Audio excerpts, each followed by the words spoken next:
It is a engineering job, a precise job. I should not leave one single hole. Every hole has to be checked. The right quantum should go into it.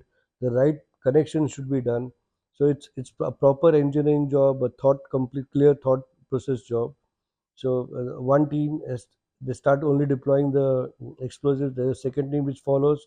They close the hole and keep the few portion of explosive outside. So then the interlocking, the locking arrangements is been done by our foreign experts. Uh, so there is a sequence in which it is done. So now once we completely have explosives in the hole, then we start connecting floor wise. Then the next level of, once the whole all floor wise it is connected, then the next level comes floor to floor connection.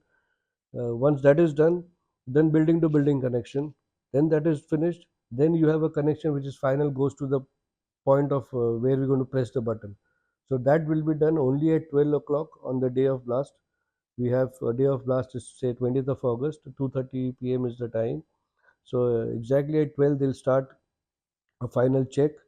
Of course, for morning also they'll be checking, but still a final check, and then the final connections. Explosive is one thing, and there's something which has to detonate it. It has to charge it. So that connection, final connections, from the safety perspective, we do it on the last day, and then the finalist connection will be done only after almost 2 o'clock. A wire would come out, a shock tube would come out from the one point of the building to the point of where we're going to press the button.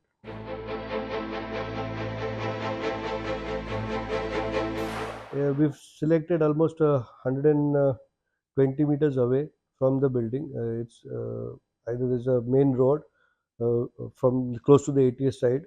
The road is there, so there's a footpath there. So from there, we go to press the button, and there will be a selective team, of course. I think so. There are six of them in that team: a local blaster, a policeman, and three foreign experts, and our project manager. So only six specific people would be there in the complete 250-meter exclusion zone. Not even an animal. Forget the human. Ground zero. Yeah. Even we'll try and evacuate a smallest of animal if we see. That's what been discussed in meetings we had.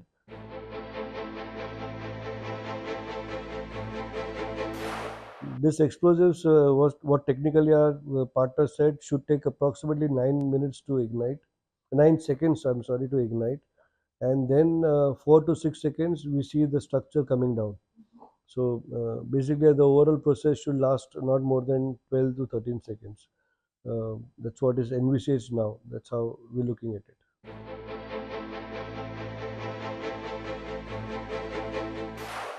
Fair. So once the blast is done, obviously we're going to have a big dust cloud.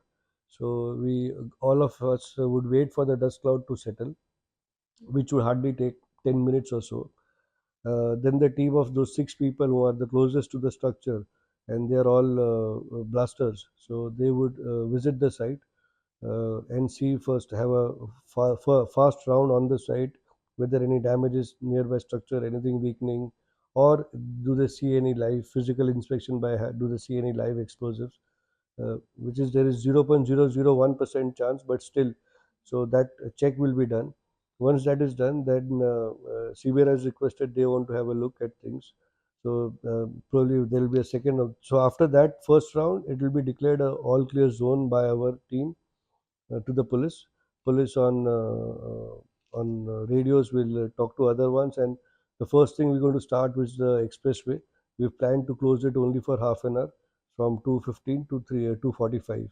So we expect that by that time we give the clearance of all clear zone of that area, so that we start the traffic on the expressway. Once that is done, then the CVRI teams will be in. They will also have their own checks, and once we jointly clear that everything is fine,